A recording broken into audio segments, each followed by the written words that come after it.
Welcome to webs media Telugu. గుంటూరులో అంజుమన్ ఏ ఇస్లామియా భూములకు సంబంధించిన వివాదం మరింత చర్చనీయాంశంగా మారింది. డిసెంబర్ 21, 2025న జిల్లా కలెక్టర్ విడుదల చేసిన ప్రాథమిక ప్రకటనపై గడువులోపు దాదాపు 70 మంది లిఖితపూర్వకంగా అభ్యంతరాలు వ్యక్తం చేశారు. వారిలో 20 మంది ఏప్రిల్ 4న, మిగతా 50 మంది ఏప్రిల్ 28న తెనాలి సబ్ కలెక్టర్ ముందు హాజరై తమ అభ్యంతరాలను సమర్పించారు. అయితే ఈ 70 మందితో పాటు మరో 2 నుంచి 3,000 మంది కూడా తమ పేర్లు, సంతకాలు, మొబైల్ నంబర్లతో అభ్యంతరాలు వ్యక్తం చేసినట్లు సమాచారం. అడ్రస్ వివరాలు లేని వారి విషయంలో అధికారులు ఎలా ముందుకు వెళ్తారు అన్నది ఇప్పుడు ప్రధాన ప్రశ్నగా మారింది. ఫోన్ నంబర్ల ద్వారా అడ్రస్ సేకరించి నోటీసులు జారీ చేస్తారా, లేక సంతకాల సేకరణ నిర్వహించిన వారి ద్వారా నిర్ణయం తీసుకుంటారా? వీరు స్పందించకపోతే ప్రభుత్వం తీసుకునే తదుపరి నిర్ణయం ఏమిటన్నది ఉత్కంఠ రేపుతోంది. ఈ వ్యవహారంపై అధికారుల తదుపరి చర్యలు ఎలా ఉండబోతున్నాయో ఇప్పుడు అందరి దృష్టి నెలకొంది. అస్సలాము అలైకుం.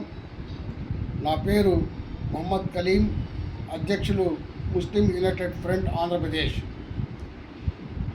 సోదరులారా, గుంటూరు నగర ముస్లింల ధార్మిక సంస్థ అయినటువంటి అంజుమన్ ఏ ఇస్లామియాకు చెందిన భూములపై గత సంవత్సరం డిసెంబర్ 21వ తేదీన భూసేకరణ చట్టం ద్వారా సేకరించడం కొరకు గుంటూరు జిల్లా కలెక్టర్ వారు దినపత్రికలో ఇచ్చినటువంటి ప్రాథమిక ప్రకటనను అనుసరించి వారు విధించిన గడువు లోపల అభ్యంతరాలు వ్యక్తపరిచినటువంటి వారికి మరి ఈ నెల 7వ తారీఖున గుంటూరు జిల్లా తెనాలి సబ్ కలెక్టర్ గారు వారి ఎదుట హాజరయ్యి వారు వ్యక్తపరిచిన అభ్యంతరాలపై ఆక్షేపణలు మరియు రుజువు ఆధారాలు చూపవలసిందిగా కోరుతూ నోటీసు పంపించడం జరిగింది.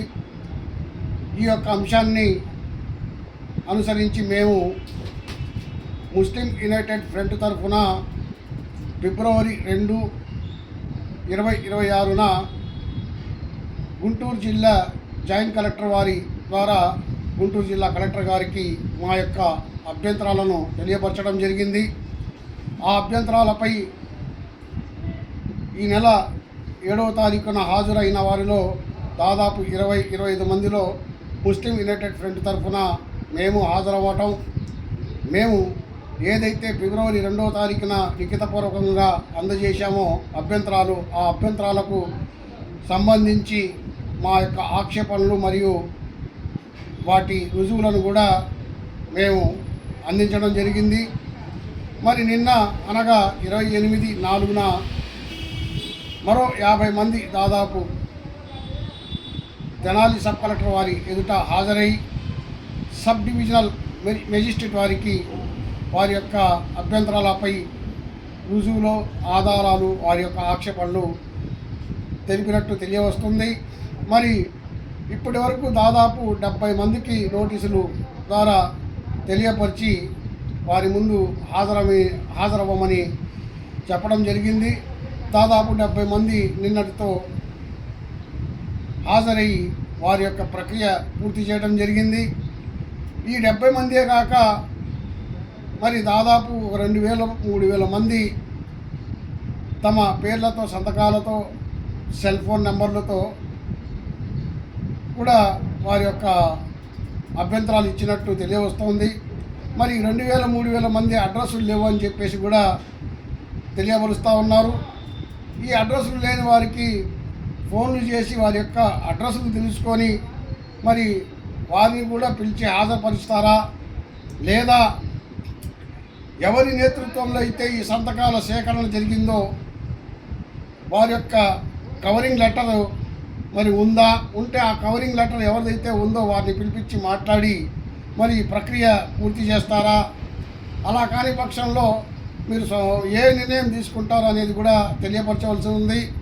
అదేవిధంగా కవరింగ్ లెటర్ ఇచ్చిన వారు కానీ, ఎవరైతే సంతకాలు చేశారో వారు కానీ దీని మీద స్పందించకపోతే మరి దీని మీద ఏ విధంగా చర్య తీసుకుంటారు?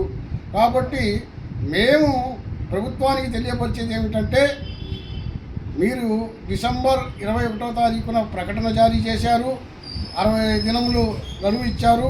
ఆ 60 దినముల గడువు 19 ఫిబ్రవరితో ముగిసింది. అదేవిధంగా ఆ గడువు ముగిసి కూడా దాదాపు ఇప్పటికి 70 రోజులు అవుతూ ఉంది.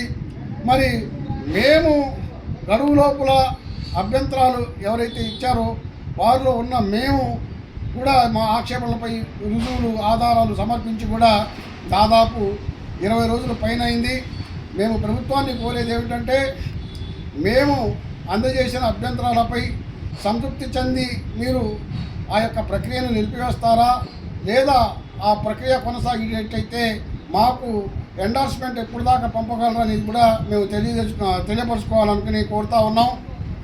అదేవిధంగా మేము కోరేది ఇంకోటి ఏంటంటే ఈ ప్రక్రియ మీరు ఎండార్స్మెంట్ ద్వారా మీ అభిప్రాయాన్ని తెలియపరిస్తే మరి మేము తదుపరి కార్యక్రమం ఏదైతే ఉందో ఆ న్యాయ ప్రక్రియ కొనసాగించడమా ఏం చేయాలనేటువంటి ఆలోచన చేసి భవిష్యత్తులో మా యొక్క కార్యాచరణను మేము గుంటూరు నగర ప్రజలకు తెలియపరుచుకుంటాము.